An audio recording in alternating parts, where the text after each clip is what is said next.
Okay guys, back with the Outer Circle, and in today's episode I want to talk about the Daemons army list.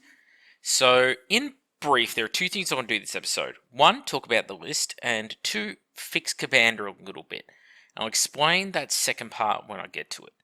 So first off, the army list itself. Kat and I had a bit of a shitposting live stream last night, and we walked through this army list, and it's a mishmash of rules. It's not well laid out, and this is a bit of a hallmark of Heresy 2.0. Let's call it what it is. It's not the worst thing in the world, but it is a bit of a pain in the butt when you're trying to find out something, because you do a lot of flipping back and forth through the book because you're not presented with all the information in the right spot. So, out of all the Etheric Dominions, the one that really stood out was the Rapturous Sensation, and then probably the second best was the Malevolent Artifice. Those two are well and away the only two that really work well with the units that you're provided here. So that's that. Samus himself. Samus is not bad. However, Samus is very limited in what you can run him into and expect success. For example, if you run into big units of Terminators, anything that's around the same sort of points as him, Dreadnoughts, that kind of thing, Samus will probably die a very quick and brutal death.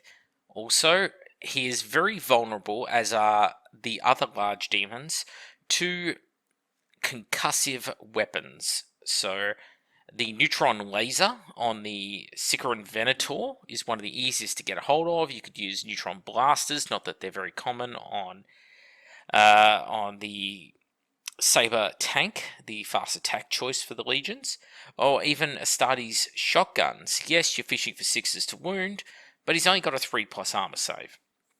If you can cause these wounds to go through, you start hitting him in the weapon skill. Once that weapon skill starts dropping, you will see Samus' viability on the battlefield very quickly eaten up, because he does not have a lot of attacks.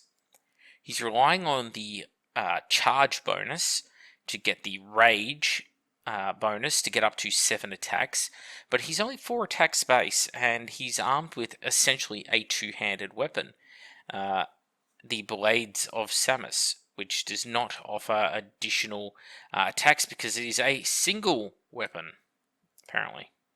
I know, it's a bit odd. So something to consider there. So Samus, not too bad. Stay away from certain things. The Bound Demon Regent is not good at all. It's just a bit too weak, because when we sort of math hammered it out, him and his 2 Demon Bodyguard combined will struggle at a similar points Astartes unit. And I'm not talking like, oh, you run into weapon skill 5 elite Terminators. No. If these guys run into a regular Legion assault squad of 20 Space Marines, it's a 50-50 toss-up as to who will win. And a 20-man assault squad is not the strongest unit in the game. 20-man Despoiler squad, same sort of story there. So being a demon here really doesn't help them in that regard. They don't have the numbers to really take full advantage of their war gear. And the demon attendants especially, which also double as the demon brutes, are essentially Gal Vorbak. Gal Vorbak are better weapon skill, better ballistic skill. They actually have a ranged weapon. They also have a much better leadership and armor save. However, these guys at least have an invul save, which Gal Vorbak don't have, and whilst they don't have the sheer amount of attacks that Gal Vorbak do, they are cheaper. They are, I believe, 15 points a model cheaper. So this is really where the list gets let down, because as an allied detachment, there should have been probably lesser demons and some form of demon cavalry in here, if not a demon heavy support as well. Unfortunately, this list is 2 special characters, a HQ choice, and an elites / troops, because you can take demon brutes as both, choice. So it's a 2 units ally option, and that is not It's not good enough, really. You need some versatility and you need some variety in there because you need to convince people that it's worth taking these in their army. And I think Lesser Demons are great because they can fill a niche that regular Space Marines couldn't, for example. However, Demon Brutes here, they are competing with very similar stat lines on Legion troops. Okay, Legions are going to be Strength and Toughness 5, or generally have 3 wounds, but they're going to be typically higher weapon skills, they're going to be higher leaderships, they're going to have more useful special rules, so there's a trade-off of sorts there, and if you're playing something like Word Bearers, you'd be better served just taking more Galvor back. So that's probably fundamentally what lets this list down. Then we get to Commander, and I had a lot of difficulty on the stream reading these rules, and you gotta understand, I've been reading rules since the early 90s. 93, 94 was when I got my start in the hobby. And my problem here is that nothing flows in an organised manner. So what I did was I did a bit of a thought exercise, and I took all of the rules as presented here, rewrote them into a 2-page Word doc because he's spread out over this page, and this page. And it's not necessary to do it that way. So we'll break it down because this here is what I came up with. So functionally identical. But first thing I did was I moved his rules here on how you select him for your army to the very top above all of his special rules instead of it being a mixture of italics and different paragraphs under the Warlord trait Skullkeeper. So essentially it was spread out into 3 different areas. That is silly. That's not how you want to write a rule if you're going to be doing this. And I'm no expert on rules writing, but, well, after 30 years I feel like I'm a bit of an expert on rules reading. And the first thing about taking a unit in your army is, can I take this unit? If I do, how do I take the unit? Therefore, those are the questions that need to be answered first in the model's unit entry. Don't need to be worrying about what type of unit he is. Don't need to be worrying on his Warlord trait. His Warlord trait is really inconsequential. It could be the last thing on there for all it matters. So, how do you take him in your army? Well, I've moved the lines around so that it's now Commander may be selected as part of a Lords of War detachment for any army with a trait or allegiance. Bam, it's the first line. So that's how you take him. Alright, subject to the restrictions on Lord of War and Primarch points totals. Cool, can't take up more than 25% of your points. Understood. However, if you select him as part of an army, you need to have a model with the Psychotype and Independent Character Special rule, or he'll be unable to be deployed onto the battlefield or enter play from reserves as per the Bound Unit subtype. So bam, that's your third stipulation there, that he must be summoned onto the table. And this is written into his rules currently. The problem is it's spread out over 3-4 different sections of his rules, not well written. Then, he may always be selected as an army's warlord, even if it is not part of the primary detachment or a HQ choice. So there we go. You now know that any army can take Commander, even though this is technically an allied detachment. Any army may take him. He uses up the points allocation for Lords of War and Primarchs. So you're going to need to play a 2,100 point game in order to take Commander, because of the points limitation. Easily understood. Must be summoned onto the table by a Psyker because he has the Bound Unit subtype, and if you do not do this, he will be unable to enter play. Understood. And lastly, you can use him as the Warlord. So done. Nice and simple, right? We've now taken what was several different paragraphs spread throughout his rules. In fact, if I go back here, this section here, plus this section down here. So I've moved this section to the top, then followed partly by this section, and yeah, and there's some more stuff down here. So that fixes that straight away. It's a much cleaner wording, because when it comes to selection of a unit, everything should be logical. I go to this part of the model's entry to find out these details, okay? So now we get his Warlord trait. Okay, done. He's got an invulnerable save. Understood. Incarnadine Wings. This one I simplified heavily, and the reason I knew I could simplify this heavily was because I looked into the basic rulebook, and essentially Incarnadine Wings is written identically to Jump Infantry or Jump Packs, and the Jump Special rule. And what they done was they added a bunch of unnecessary qualifying criteria, like, oh, but this doesn't affect the heavy subtype. Oh, but it doesn't do this. It doesn't.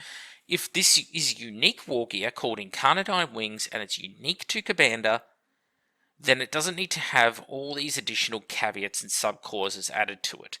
Only if this war gear is going to be used by someone else later on, and if it is being used by the army as a whole later on, then it won't be in his unit section and it can be put elsewhere into the book.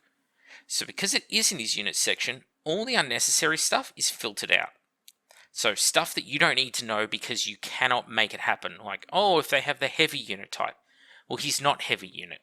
He's a gargantuan monstrous creature that can't be joined by a unit or affected by a psychic power or ability that adds a special rule to him, in which case there is no way for him to get heavy, therefore why is there a heavy stipulation in Incarnadine Wings? So removed it from the entry. Then Eternal Rivalry. Again, simplified down. So if we go into the main document, Eternal Rivalry, it's a rule with a line, then there's another part of the rule, and then another paragraph on it. So this was simplified down to now it's just one single paragraph. If an enemy army includes Sanguinius, the following secondary objective comes into play. Sanguinius removes casualty when fighting charges Commander. Commander's controlling player scores 2 victory points.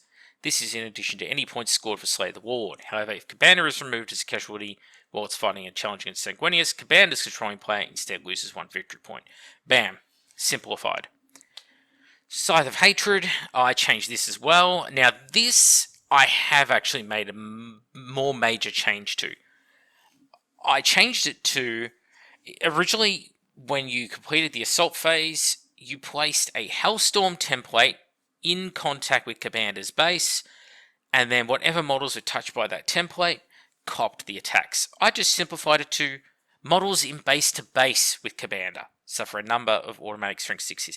Because, well, for a start, how many people actually have a Hellstorm template? That's not that many. Second, why is it affecting people that aren't involved in the direct combat?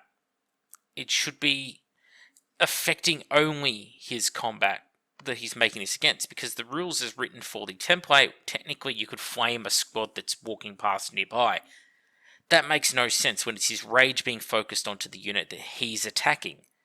Therefore, I did change that rule up. So if you wanted to play my revised rules here on the tabletop, that is the one exception I have made, which changes how this works on the tabletop.